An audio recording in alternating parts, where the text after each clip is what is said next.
Good morning. My name is Dennis Falloon, and I'm a District 7 Safety Academy Coordinator and also a District 7 consultant.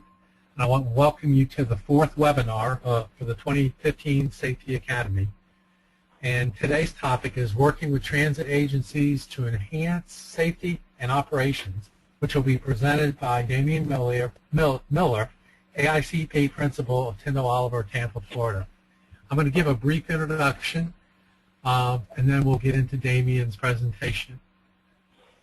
For those that have heard this before, it's just a recap. What is the Academy? It's to provide information relating to safety-related issues to enhance your local safety programs. So that's the main function of the Academy. It began on January 28th, and they normally are on Wednesday, and they usually run from 10 a.m. till 12 p.m. And they will end on December 16th. That'll be the last one for the 2015 year. Usually no more than an hour, around an hour, a little more, but no more than 2 hours. But that will also depend on the complexity of the various topics. Also, this is just a web link there that you know to register through. And also there is the link to the web page that Anthony just had up on the screen. As I mentioned today, we're going to be hearing a webinar from Damian about working with transit agencies to enhance safety and operations. And as you can see, here's the list of all the topics that will be presented for the rest of the year. This session has been submitted for AICP CM credit, but for this year's, they haven't been totally approved yet, so it's still being worked on. Also wanted to mention to all those that are in attendance, the notice for these webinars goes out at the beginning of each month. So if you haven't registered and you're new, or you just kind of haven't registered, you can still register through it. But then you get a notice 2 weeks before the webinar, 2 days before the webinar, and 2 hours before the webinar. So I believe we're giving you plenty of notification for the webinars. This slide is indicating that you can get PDHs for Florida PEs. So this is the contact information, and this is the link to the form that Anthony just showed you a few minutes ago.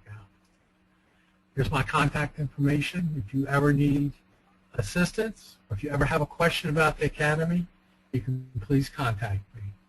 And with that, I'd like to turn it back over to Damian to give his presentation. So Anthony, if you can move it over to him.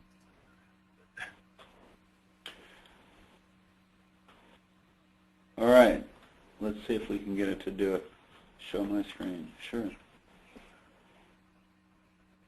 Okay, good morning, everybody. This is Damian Miller, and I'm happy to feel like I'm in a radio sound booth a little bit. It's kind of neat. Usually there's people you can look at and see if they're texting or sleeping or actively engaged. Here we'll just have to take for granted that everybody is fascinated by whatever it is I'm about to say. We did a similar presentation last year, and I tried to mix it up a little bit this year to show a little bit more about the process and the coordination side.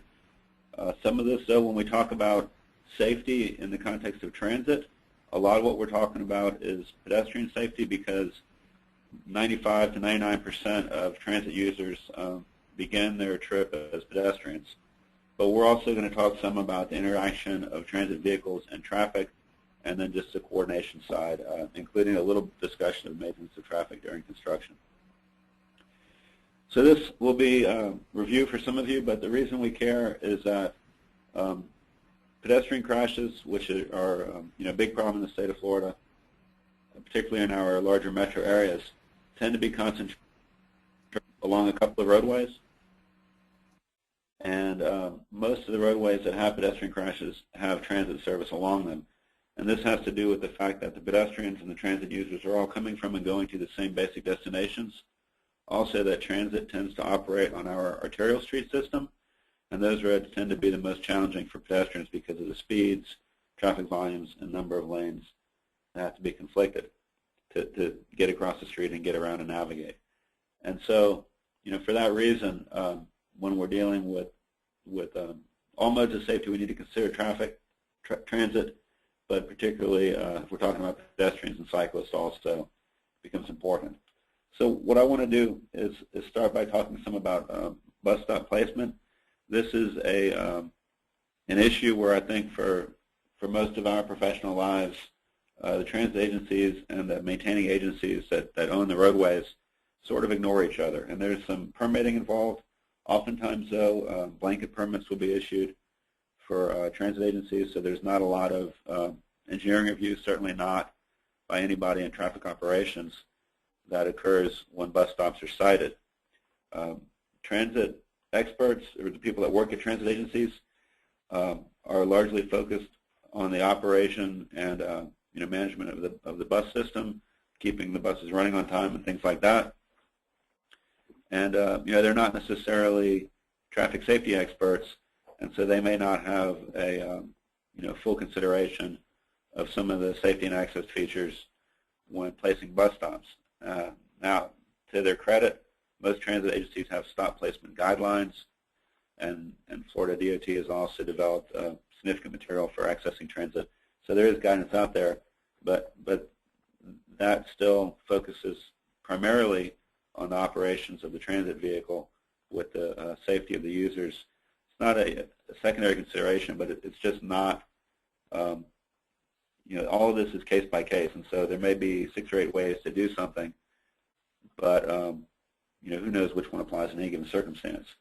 And so what I want to start by talking about is bus stops that are located around major intersections, and then I'll talk some about mid-block or non-intersection stops, and then some other issues, and then we'll move into some of the coordination aspects of the overall issue. So the idea is that when we talk about bus stops at an intersection, typically we talk about them being either near side, which is on the approach to the intersection, or far side, which is afterwards. And there are lots of different considerations here. From the perspective of safety, the main issue is going to be pedestrian safety. Those are going to be the most severe crash outcomes. But then there are also safety considerations related to automobiles, and we'll talk about that some too. But basically what we found is that when bus stops are located as close as possible to the pedestrian features, which is basically your crosswalks and your pedestrian signals, then that makes it the most convenient for pedestrians to use those features. Now, there are other things about the design of the intersection and the way that the traffic signal operates that can make pedestrians more or less likely to take advantage of crossing with the walk signal, basically. But the one thing that we can do from a transit coordination perspective is to see to it that the stops are reasonably proximate to the intersections. But there are some other things that need to be considered. When the bus stops are at the near side, there are some things about the way the bus operates that they can leave at the head of the platoon, so they're going to, if they arrive on red, they'll surely clear the intersection. There's an opportunity, if the bus arrives when the signal is red, that they can conduct their business while they'd be stopped anyway, so that's an efficiency. But if the bus stops on green, they're going to block traffic, and they may miss a signal while they're boarding and alighting. Particularly the issue is if they stop on green, you often have people, they get nervous about making the traffic signal, and then that can lead to sideswipe type crashes as people are trying to whip out from behind the bus to make it through the signal. On rare occasions, some jerk will make a right turn in front of the bus. This can be problematic if there are pedestrians crossing in the parallel crosswalk, where obviously they'd be harder to see them, or if the bus happens to pull out. But that's really pretty extreme behavior. It certainly happens, but it's not necessarily something you can design for. So the main issue with the near side stop is that you get better compliance with crosswalks for pedestrians, but you may have sideswipe type crash issues if drivers are impatient, if they don't have a good expectation that they're going to make the signal. Far side, from the pedestrian safety standpoint, is discouraged, particularly when it's this far from the stop. And what we often see is that when we do a far side stop, we won't place it at the immediate far side because there are issues with traffic, right turning traffic from the crossing street that can back up and cause problems. So typically far side stops are a couple hundred feet, and what this does is it creates a tendency for pedestrians to just cross at the mid-block. And really it's the worst of all possible worlds, because they're not crossing at a true mid-block location where the conflicts are more limited. They're crossing in the influence area of a signal, and this can be problematic. You also have circumstances where there will be a near side stop that's several hundred feet from the intersection, usually because there's a right turn lane, and the bus stop has to be before the right turn lane. And these are also problematic, again, for the same reason that the pedestrians are going to get off the bus, and they may be inclined to cross through the queues within the influence area of a traffic signal rather than walk up to the intersection to cross. This has the benefit of not impacting traffic that's in that southbound approach. The through movement can go ahead and proceed, but there may be friction once they get across the intersection and the bus is there. If the bus is a far side stop and if this bus is traveling southbound, you can't see my hand, but I'm gesturing. If the bus is traveling southbound and it's a green, it can go ahead and clear the intersection and then stop. And for this reason, transit agencies do tend to like the far side placement. On the other hand, then it has to stop, and if there's not the opportunity to take advantage of the red signal and stop. So a lot of the benefit has to do with the sort of the luck of the draw of when the bus arrives at the location to begin with. A third type of thing we'll see is a far side stop with a bus bay, and the principal pedestrian advantage of this is that we can locate the stop closer to the signalized intersection, again creating that incentive for the passengers to use the traffic signal to cross.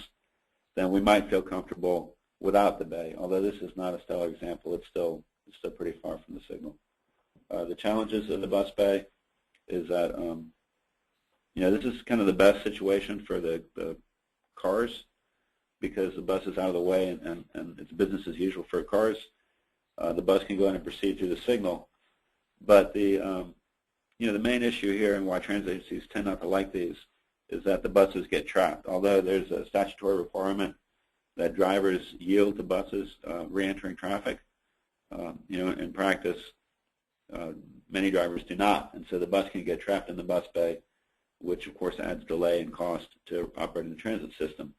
And for this reason, you'll see many bus drivers will sort of cheat their way into the bay. They'll leave part of the bus sticking out, and they'll do different things. The particular location pictured here is challenging because not only is there a heavy east-west through movement that can trap that bus, but there's also a heavy southbound right turn. So just about the time that the signal changes to stop the westbound through movement, then the southbound right turn traffic begins to flow, and the bus can be stuck there for quite some time. And so this really depends on, there's a lot more discussion these days about context-sensitive solutions, and whether or not you want your buses in bays really depends on the importance of transit within the corridor. If it's a low ridership corridor, maybe in a more suburban area, higher speed road where the primary purpose and function of the road is to move motor vehicles, then perhaps bus bays are appropriate. If it's a more urban corridor, closer into a city center, more heavily utilized transit route, then using bus bays is going to create more delay for more transit passengers, and maybe it's something to stay away from. But as with anything, it really becomes a case-by-case situation. I want to talk a little bit about bus bays. This is the same one I showed you before, and this is sort of the standard approach. Typically, it's a far side of an intersection or a mid-block application. It has to be long enough for the bus. There's not really a deceleration or acceleration area. It's just enough taper for the bus to get in and get out again. So the bus is basically at a dead stop when it's in there, and it just needs to be long enough to accomplish that. If it's a larger, articulated bus, then the bay has to be longer. If there are circumstances where one or more buses may get doubled up the same stop, then that has to be considered as well. But in my travels around the state, I've seen a few different approaches which are worth mentioning from a design standpoint, and when you're sort of looking at designing bus bays, having these conversations with your transit agencies. The photo on the left here is actually in Tampa also. This is of Nebraska Avenue, where a road diet was done a few years back, and we went from a 4-lane undivided road with no center turn lane, no bike lanes, no bus bays, to sort of a hybrid section, and it changes from a 2-lane divided road with center turn lane and bike lanes, but in places it becomes an undivided road with bus bays. In talking with transit operators, the advantage of this is that the bus can proceed straight. It's sort of a nuanced thing, but the cars actually wrap around the bus. And so for the bus to accelerate out of these they're not really bays. It's sort of a hybrid approach. And the bus operators have a much easier time re-entering the traffic flow with this type of design. So that's something to consider, particularly if you're looking at a road diet project. Here, obviously, the curb line itself is not altered. Another approach, picture on the right, is in Hollywood, Florida, on US 1, a little bit north of downtown. And here you see a bus bay that's sort of carved into the far side of an intersection, where the intersection itself serves as a deceleration area for the bus. So this is just a right-of-way constraint scenario where they really couldn't get the full taper on the front end and the back end of the bay in, so they just use the intersection to decelerate the bus and get it into the bay. The disadvantage of this is that people making a eastbound right turn will tend to use the bus bay as an acceleration lane, which is really not something you want in an urban context. You don't want those types of right turn movements, and so there's a sort of a pro and a con to this. The one I really like, though, this is also this is in Pembroke Pines, Florida, on Pines Boulevard, State Road 820, and this is something that Broward County Transit does a lot in coordination with FDOT District 4. So here you see a far side bus bay that's really nicely placed. It's at the immediate far side of this major intersection. But what they've done is that they've integrated this with a right turn lane into a commercial driveway. And what this does is it allows the bus to cheat a little bit and actually use some of that right turn lane as an acceleration lane. Now, I'm not sure about how by the book this all is, but bus operators like it. It tends to work, and it lets the bus re-enter traffic more easily than if that were a hard concrete edge to that. So just some thoughts on bus bays. There's different ways to approach it where you can mitigate some of the delay on transit and still achieve the advantages for the safety of the automobiles and the safety of the pedestrians by placing that far side stop as close to the intersection as possible. In general, when we talk about intersections, what we've been doing a lot here in District 7 is really looking at where we have our high ridership transit and where we have intersection locations that particularly if they're transfer locations where you can expect a lot of pedestrians to be crossing, then we'll target those locations for general pedestrian safety enhancements. And so again, that level of coordination. Let's see where transit is creating a demand for pedestrian access and then prioritize those locations when we make our investments in infrastructure. High emphasis crosswalk markings is something that we've done systemically in District 7 to really just clarify that there are pedestrians here and you need to yield to them and to encourage pedestrians to cross at the signal. The supplemental warnings to remind drivers to yield. These are typically done in a right turn yield to pedestrians, but they can also be done in a left turn approach.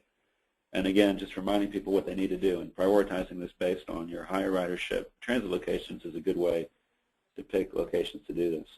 Leading pedestrian interval is an approach. Making sure that the maximum walk time available is provided to the pedestrians in an intersection.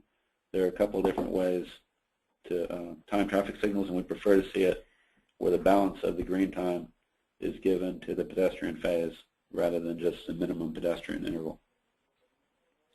Also looking at when you might want to go to protected only phasing.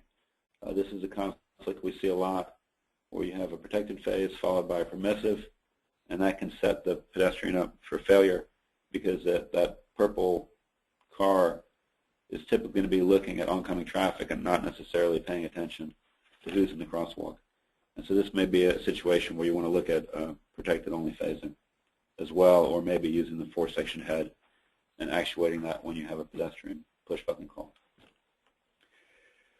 A few things that we're looking at that have not been implemented here in District 7.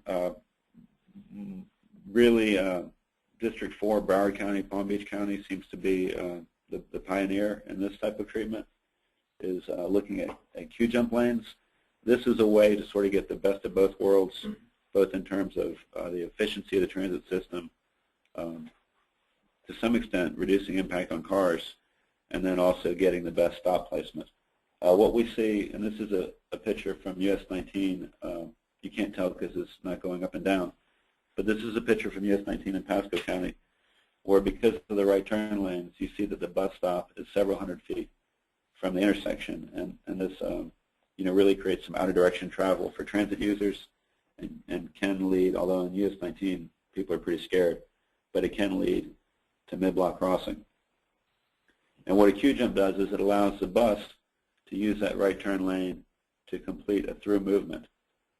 Typically, this involves a short interval where it's basically a separate signal for the bus. The bus gets a 3 to 5 second head start, and so it can get out in front of traffic. But at the same time, instead of that bus blocking a through lane, it's only blocking a right turn lane.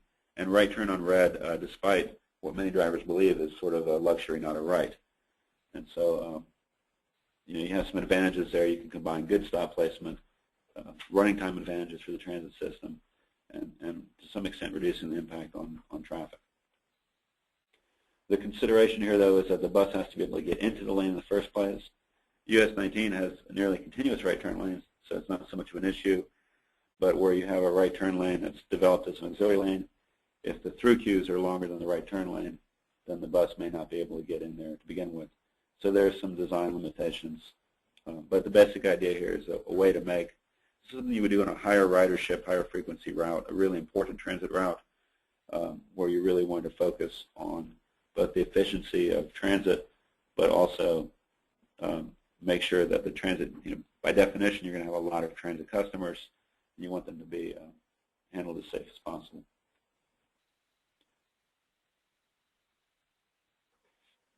There's a pilot project for this in District 4. It took forever because of getting the bus signal on the approved project list and other issues with the design. But they're basically looking at how the what the bus does if something weird happens when it shows up. If it shows up on a green signal, what does it do, and other things like that. Another thing that's being done in District 4 is the idea of a bus island. And here, the idea is that instead of the bus using the right turn lane to move to the intersection, the bus stop is actually on a large right turn island. And so, again, a way to get the transit user very close to the signal, but at the same time, not completely rearranging the way the traffic works and allowing the right turn movement to go ahead and go. So they're actually taking apart bits of this intersection and rebuilding it to accommodate this feature. We accidentally built one of these in Tampa when Nebraska Avenue was more or less reconstructed in downtown Tampa at Nebraska and Twiggs, and we have a Metro Rapid bus shelter in a right turn island. So if you ever want to kind of see how this works in principle, this is the example. And here you're basically allowing the right turn traffic to move behind the bus stop by at the same time getting the bus right at the signal. Another thing we look at when we're looking at near side stops is elongating that bus pad. So you need a minimum of a 5-foot wide, 8-foot deep level landing for ADA, but there's no reason that it can't be more than 5 foot wide. It could be 100 feet wide. And what that allows you to do, if the bus approaches an intersection and there's 1 or 2 cars stopped at the signal, then the bus can still let passengers on or off in a safe and secure manner. And then when the signal turns green, the bus is ready to go. instead of having to advance 40 feet forward and then stop and irritate all the traffic behind it. And so this is, it's concrete. It's a lot of times there might be inlets or other constraints, but it's an opportunity, a cheap way to get better stop placement and mitigate some of the challenges of a near-side stop. This is a picture from Metro Atlanta, and here you see a bus queue jump. The pavement markings are pretty faded, but it's a bus queue jump with a right turn bypass. I'm not really happy about the crosswalk markings as you go across this major road. It looks like they need to do some maintenance. But the idea here is, again, to get the bus out of the way. The bus gets that queue jump in front of the signal, but here we're not even impacting the right turn lane. Obviously, this is a function of what sort of right-of-way you have out there and where drainage structures are, but it's just another novel approach to balance the needs of the transit patrons, the operation and efficiency of the transit vehicles, and at the same time minimizing the impacts on traffic flow. So, typically when you have right-of-way, you can get everybody's needs met. When you don't, it becomes a little bit more challenging. This island that they have is actually big enough. It's the same size as the islands that they're building in Broward County and putting bus shelters on. So maybe if Atlanta and Broward County trade notes, they can learn from each other. All right, that's a lot about intersections. I'm going to go on and talk about mid-blocks a little bit now. We see a lot of bus stops are just sort of wherever they fall along the roadway.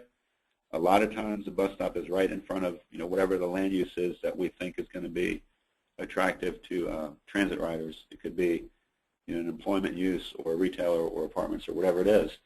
And what we want to get across is that it's important for the people that are maintaining the roadway to work with the transit agencies. And in some cases that's going to mean splitting the difference between the absolute convenience in terms of the shortest walking distance for the transit users and the safety and really making the convenient thing the safe thing to do. Real briefly, this is the current statutory definition of a crosswalk in the state of Florida. I'm not going to read it to you because it's really long and it'll be in the slides once we post it. But the idea is this idea of an unmarked crosswalk, that really anything that's basically anything that's a public street intersection could potentially be defined as a crosswalk. In practice, this is very scary. When you're in your neighborhood, even when you don't have a stop sign, you're supposed to yield if a jogger or somebody pushing a stroller or whoever is crossing. So in other words, if a pedestrian is at a two-way stop-controlled approach and you're not stop-controlled, you're still obligated to yield. And I think most of us, when we're in our own neighborhood, probably do that, in part because they're our neighbors and they might come yell at us. But certainly when we're driving down a major arterial and there's a stop-controlled approach on the side street and we're just moving along, we don't feel like we have an obligation to yield to pedestrians or anybody else for that matter. Statutorily we do, but in practice if you tried to seize this right, you would probably end up flat. In fact, folks at DOT now are trying to work and see if we can't get a definition that sort of differentiates between what you do in your neighborhood versus what you do on an 8-lane arterial. That said, we can look at this piece of road, and this is in St. Petersburg. This is US 92 4th Street between Gandy and downtown. And you could say, well, where are the crosswalks? And these are certainly crosswalks. We could all acknowledge that the sidewalk running along US 92, although they are not clearly marked, that these are all crosswalks. And we would all know who had to yield to who if somebody was walking in there. But legally, these are also crosswalks. These are public streets. Some have paved sidewalks along them. Some don't have paved sidewalks, but the definition is just the area along the street where people walk. And so while these are legal crosswalks, from a driver's point of view, and really, if somebody crossed here, most of the traffic crashes would show the pedestrian at fault. I'm not sure if that's right or wrong, but that's the way it works. But our concern really is not so much, what does the law say, but what is the safest location to cross, and then working with our partners in transit agencies to help them figure out bus stop placement based on the idea that their mid-block stops are de facto mid-block crossing locations. So we want to think about, if we were going to place a mid-block crosswalk, we want to use that same logic to think about where we would place the bus stop. And so, looking at these different locations, location 1 is pretty good. You've got a raised median. You've got a refuge there. That is, in fact, where the bus stop is, as you see it. I don't know if you can see my cursor, but the bus shelter is there. And part of the reason we like this is because it's got that median refuge where somebody can deal with one half of the traffic and then deal with the other half of the traffic. Although, ironically, this is not a legal crosswalk. It may be the safer location.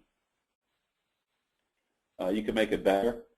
You could make sure that there was lighting near where people were likely to be crossing.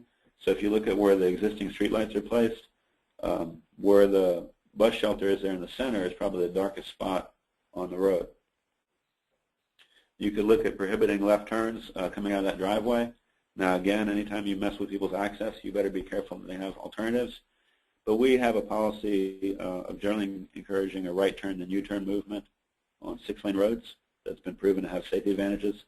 And so maybe you could get away with it here. And again, the idea is if somebody's making a northbound, well, it appears to be northbound. If somebody's making a left turn out of that driveway, they may not see a pedestrian crossing, and that's a potential conflict. But probably one of the better things you could do is to manage the landscaping. It's not that we shouldn't have green, pretty things in the medians, but they shouldn't have, big bushy hedges that are the same height as people, or really, thick tree trunks that obscure people coming through the median.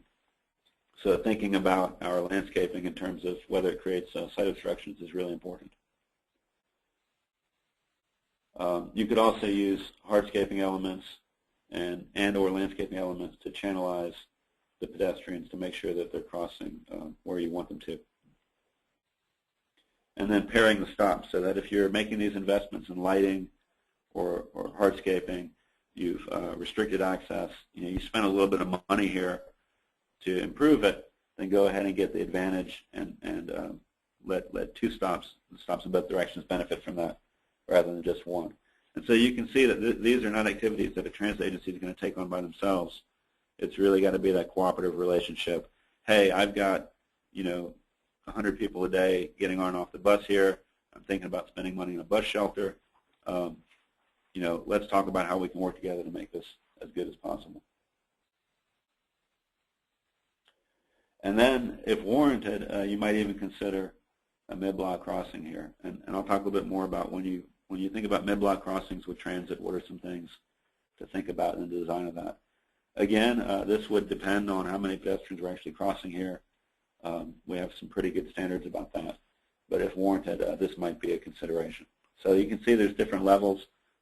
Trim the trees, put in a street light, look at your access, hardscape, landscape, and then maybe a mid-block crosswalk. And you can sort of walk your way into this depending on how important of a location this is. By the way, for those of you that don't know, most transit agencies these days have pretty good data about where their stops are and about the volume of users at each individual stop. In fact, District 7 has a pretty comprehensive GIS database and has spent a fair amount of blood and treasure coordinating with transit agencies to get this information in a centralized repository. So that's an asset that's out there if you're trying to think about programmatically addressing these things. Some areas to avoid. Anytime we're looking at where we have a lot of turning movements, it presents more conflicts for people trying to cross. And at the same time, having a bus stop there is going to have more potential conflict for automobile traffic. We want to avoid standing queues, particularly if the queues are not uniform. So when somebody is walking through stock cars at a signal and then they emerge into a turn lane that's free-flowing, that can be a very dangerous and fatal situation. Generally following the rules for where you consider mid-blocks at all. If you've got people crossing everywhere, that's not going to be a good location for a crosswalk.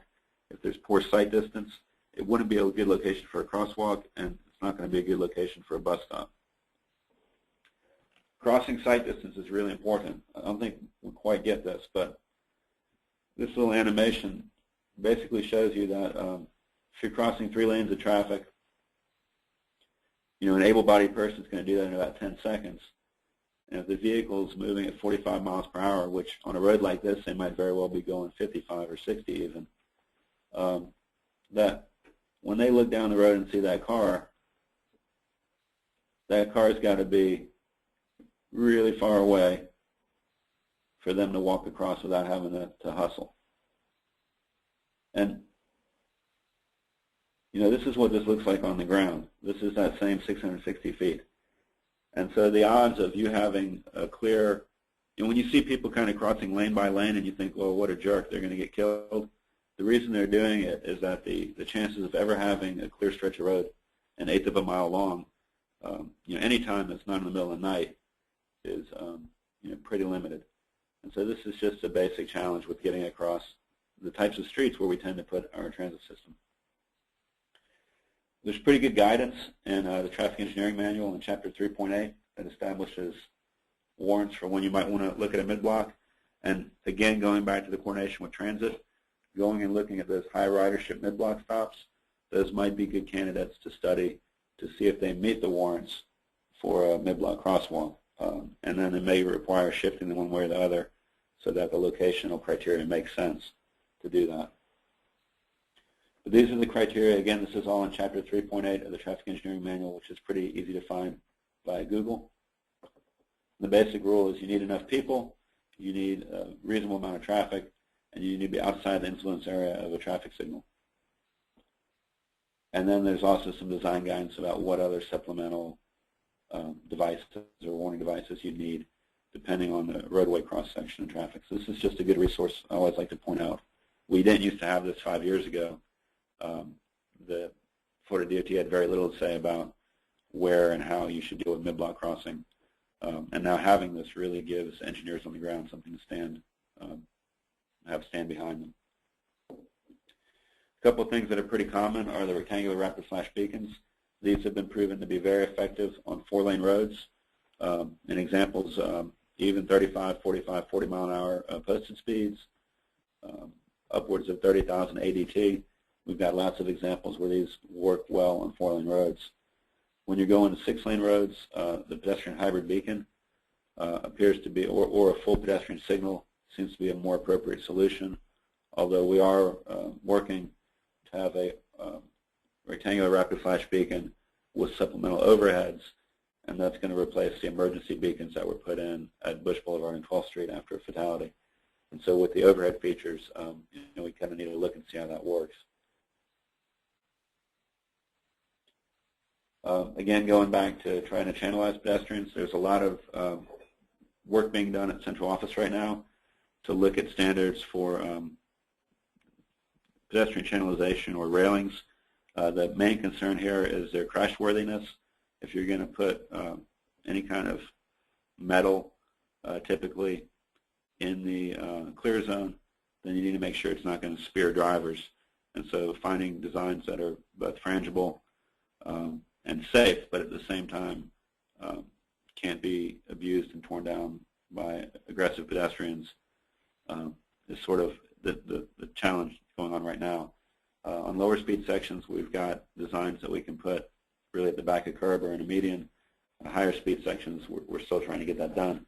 But the idea here is that if you've got a preferred crossing location because it's got good lighting, it's got good sight distances, and it may even have a marked crosswalk, then using channelizing features, whether it's vegetative or a railing or whatever, to further encourage people to do what they ought to be doing anyway, is something that can be considered.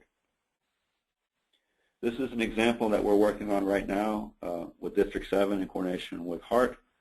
A few years back, HART put in the Metro Rapid system along Nebraska Avenue and Fletcher Avenue. And sort of after the fact, we found this station where we have a higher frequency of pedestrian crashes in and around this area. And the station is really between two traffic signals. And so that's inducing people to cross in a mid-block, which is not ideal here. Because of the design of this particular station, it's not very cost effective to relocate it. It's actually built into this retaining wall at the dog track.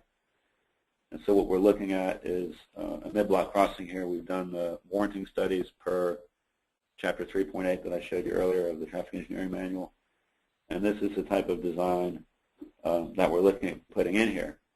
A couple of things I want to point out about this. We're looking to include supplemental lighting for this location. Anytime you deal with a crosswalk at a mid-block, making sure that it's well lit is important.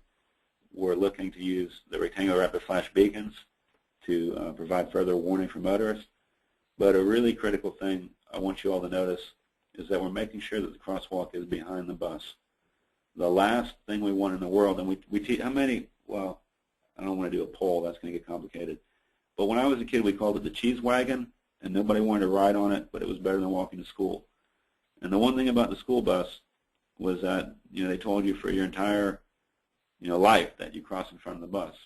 And when you could do that because the school bus has a traffic control device on the side of it.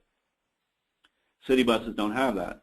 And so now we have to unteach people to cross in front of the bus and teach them to cross behind the bus, because when you step out in front of a bus, you do two things. You delay the bus, and you also walk out into moving traffic.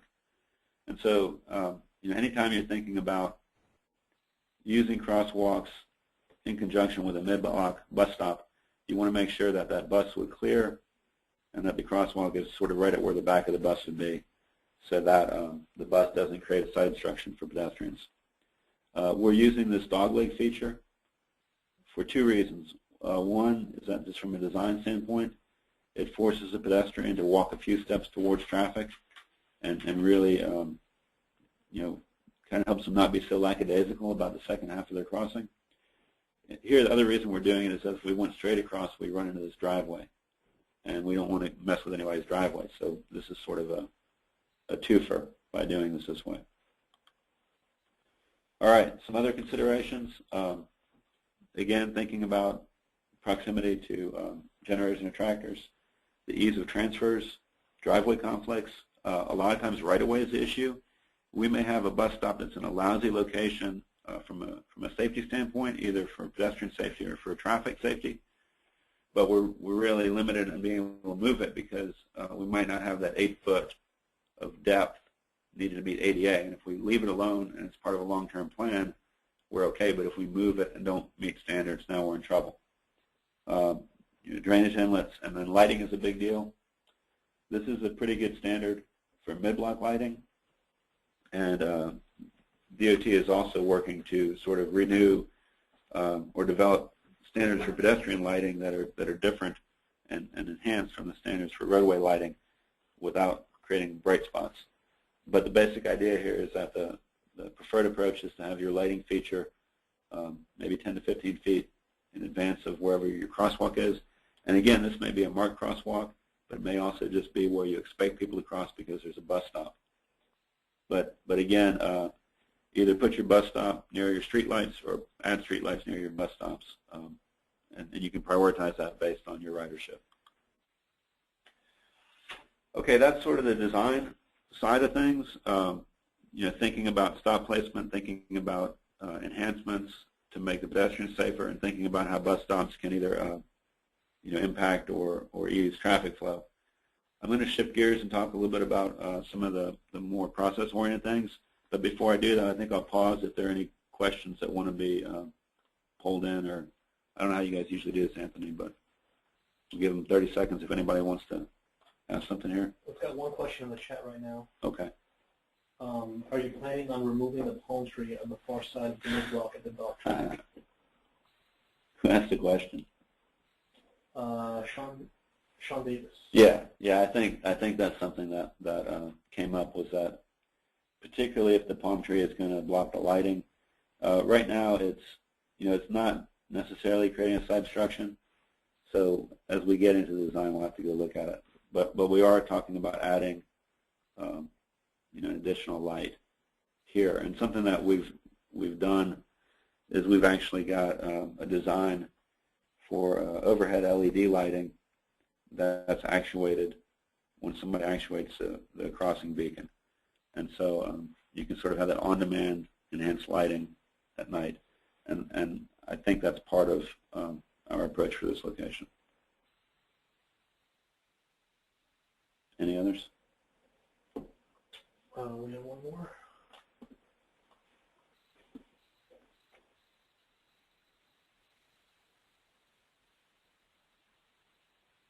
Can't read it because I'm not forming my Oh, context. you're not reading context. What about a one-lane, two-lane each direction undivided roadway?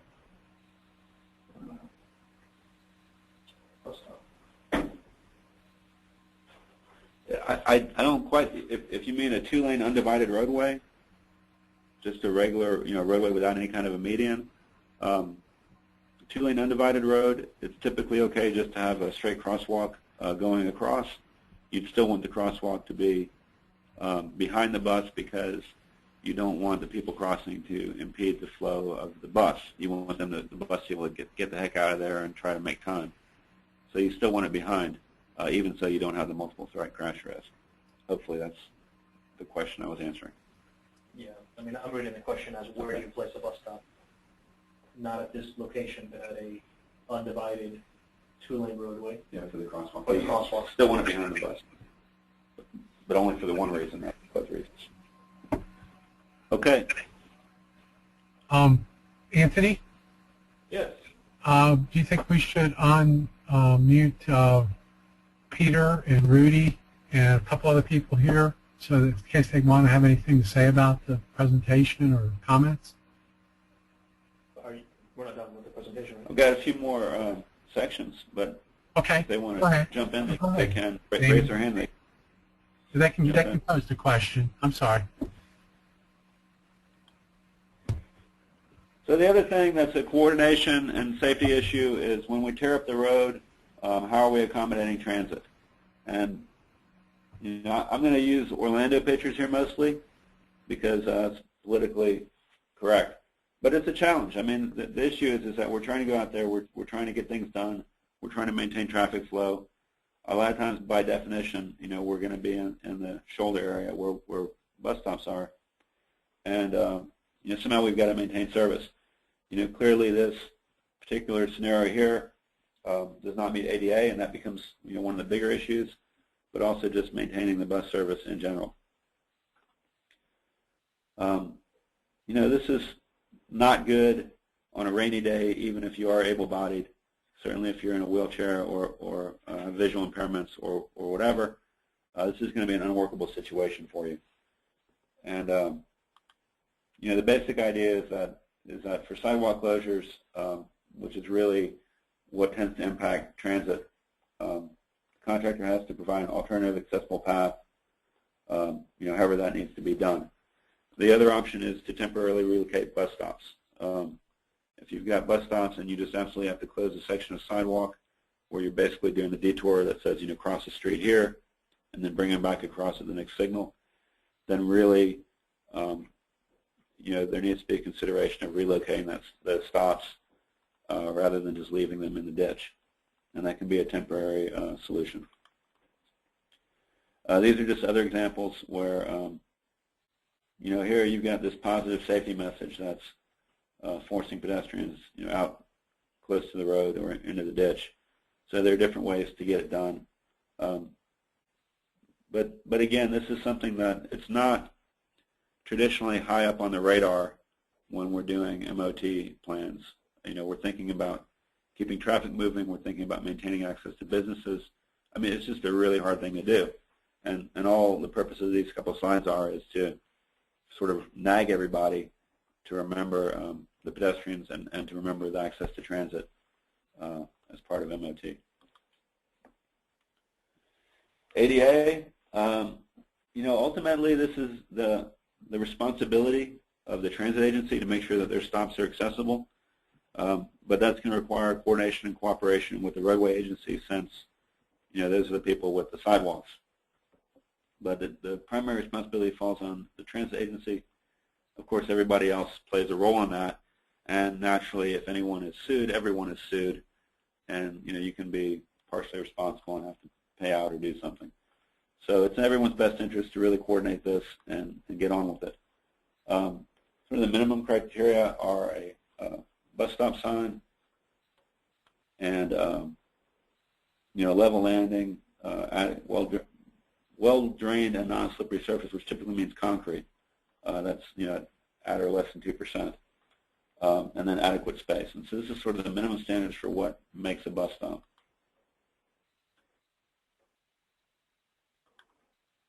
So this is kind of what that looks like in practice. There are different examples when you have grade issues of how you deal with that, but it's really that 5 foot wide by 8 foot deep level landing. This can be a wide sidewalk. You can, a lot of times what we see is that there was a sidewalk, a 5 foot sidewalk, and a 3 foot utility strip. And we've come back in and put that little concrete pad in to meet ADA. In some cases, it's a 6 foot sidewalk at the back of curb with a little 2 foot bump out behind it.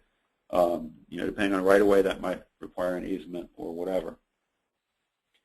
This needs to be done also in rural sections. You still need to have a raised curb, and that's really for the wheelchair ramps to keep people from getting dumped out of the bus. And so typically the way that's done is you build it up in the center to provide the level landing, and then slope it down, and then the paved shoulder is actually the accessible path here. Other examples, this is how it looks in practice. The built-up curb, the level landing, appropriate slope, and then access to the sidewalk, which here is the accessible path.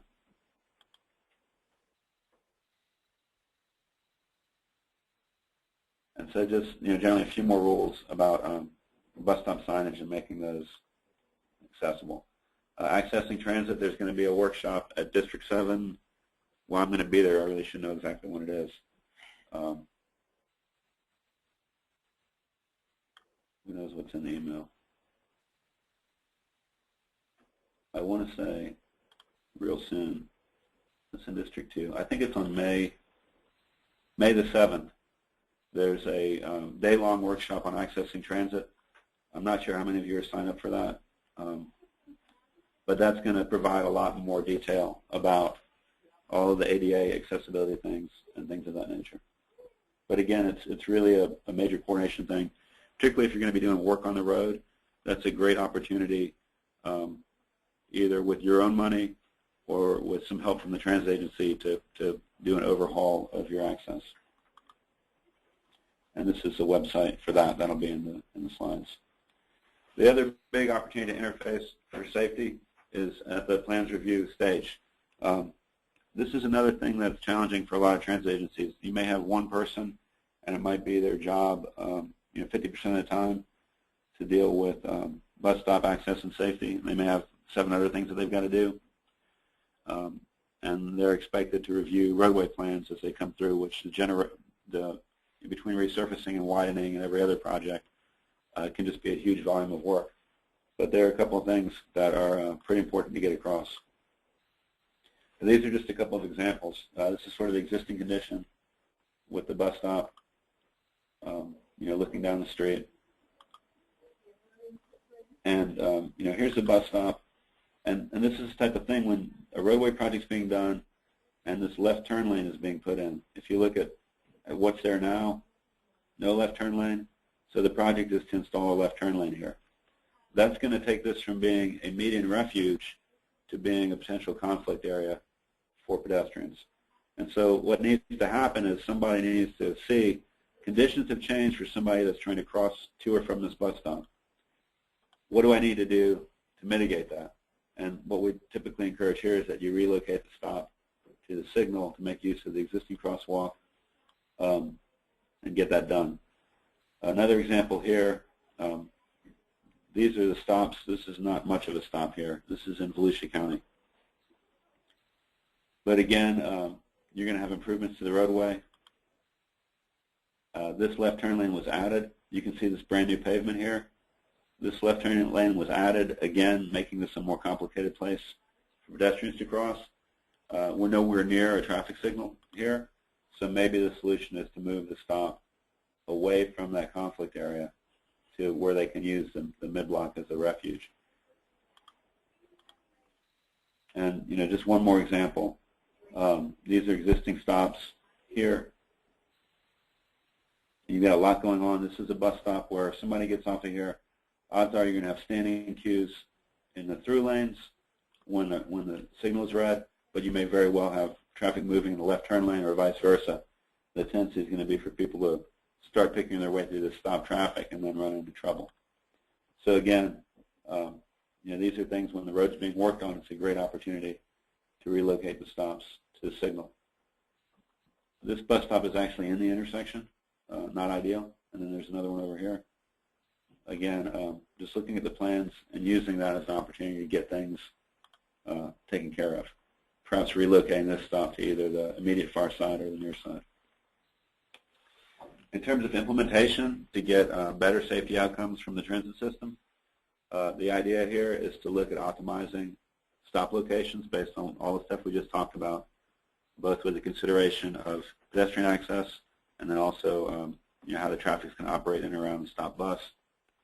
As part of roadway projects, considering that as part of development review, and then working to coordinate the two processes so that you're really not rebuilding a road and then coming back 2 years later and fixing your bus stops. It's just a waste of money. So you've got things that are initiated by transit, things that are initiated by the roadway agency, DOT, the county, or the city, or developer projects. And those are your triggers when it's a great time to start thinking about safety in and around the transit system. Transit projects include, I'm going to go take a sign in the ground, and I'm going to spend $15,000 or $25,000 and pour a concrete pad and put in a shelter. This would be a great time to think about, wow, is that really in the best place for the safety of all the road users? You might be realigning a route or recalibrating stops. A lot of times we end up with too many bus stops, and periodically transit agencies will come back in and say, look, we're based on ridership and demand, where can we remove stops, where can we consolidate, which ones we need to move. That's a great time to look at the corridor, again, with the safety perspective in mind. Or obviously, if we're creating a new route, then that's a great opportunity to implement best practices rather than get in where you fit in way of doing business. Roadway projects, I showed you all the slides of plans where we're adding a left turn lane or a right turn lane or some minor thing. This can impact the access and safety of transit, so that needs to be considered and coordinated. You might want to make a phone call, be a buddy. 3R projects, particularly when DOT does resurfacing, there really is full scoping and formal design stage. Oftentimes in District 7, there will be a road safety audit in advance of the resurfacing scoping. So this is a great opportunity to incorporate transit in that process and, again, look at stop placement or enhancements. It may be an issue of going with a goes-with safety project to do things that are above and beyond what can be funded with a 3R, although my understanding is that there's a discussion now at central office of, should 3Rs, at least in urban areas, also be a way of thinking about complete streets. And then clearly, if you're reconstructing a road or building a new road, this is a chance to do best practices in terms of your bus stop placement. Developer projects, sort of a lesser issue, but those can create instant generators. And so we need to think about, what the impacts are on safety for those. A lot of times in different communities, developers will, as part of their development agreements, will negotiate building a bus shelter or something like that. It may be at a location that's very convenient to the developer, but it might be a lousy location in terms of traffic safety or the safety of transit users. And so just because somebody's sitting there with a free bus shelter, maybe it's better if they write you a check and you put it where you need it. And then that can also, developers build right turn lanes, they install signals, they do things that change the roadway characteristics. And so transit ought to be a part of that discussion. In terms of money, transit agencies have some money for facilities. They have bus shelter money. They can spend some of their federal grants on sidewalk and bike enhancements. But it tends to be small dollars. A lot of agencies, from a developer point of view, you're talking about not just negotiations for the site plan itself, but there may be multimodal fees and mobility fees that can be used to enhance transit access and safety. But really the biggest dollars are on roadway, either new construction or reconstruction. And so this is really the key process, in my mind, to get ahead of when we're trying to optimize safety around transit. You've got Highway Safety Improvement Program funds, transportation alternatives, and then other federal funds that can be used to address these things, state dollars and local resources, of course, as well. And then that's pretty much it. I think I'll let maybe Dennis or Anthony talk about how you make sure you get your credits, because I know that's important to everybody. And I'll go back and do any questions also. Sure. I mean, PEs are aware that there's been some changes to the requirements where you have to kind of keep track of your own PH credits. You get audited every couple of years, but to receive credit for this webinar, the form is in that location where I showed at the beginning of the presentation off of the Tampa Bay Traffic Safety website. Download that PDH request form, send it to Larry Hagan, and he will email back the certificate that you keep for your records. This webinar is good for one PDH.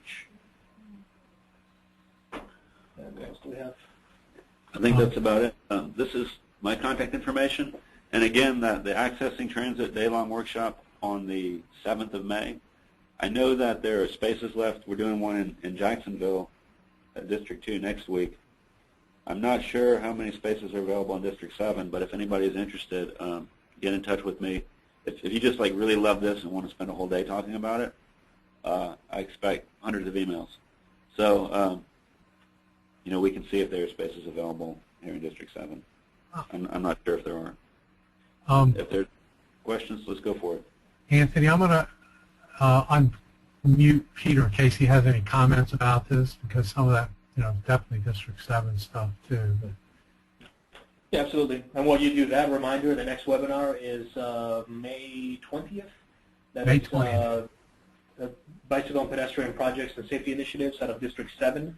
This is kind of a follow-up of last month's webinar where it was the state's perspective. Stephen Benson, the Bike Tech Coordinator for District 7, will be presenting next month on the District 7 initiatives for bicycle and pedestrian projects. So we've got that to look forward to. Right now I'm not seeing any questions in the chat. If anybody has any questions or follow-ups for Demian pertaining to this particular presentation, we'll give everyone a few minutes to type that into the chat. Do you have anything else to add, Dennis? No, other than the fact that I just wanted to let Rudy and Peter Shu, Larry Hagan, and let's see who else. I'm muted, so if you wanted to say anything to this webinar, you're welcome to speak. So, Bob, I'll open you up too.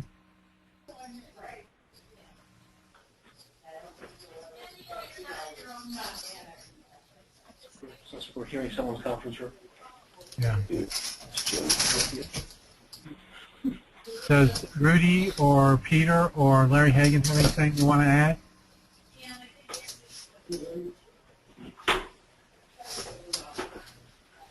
I don't think so.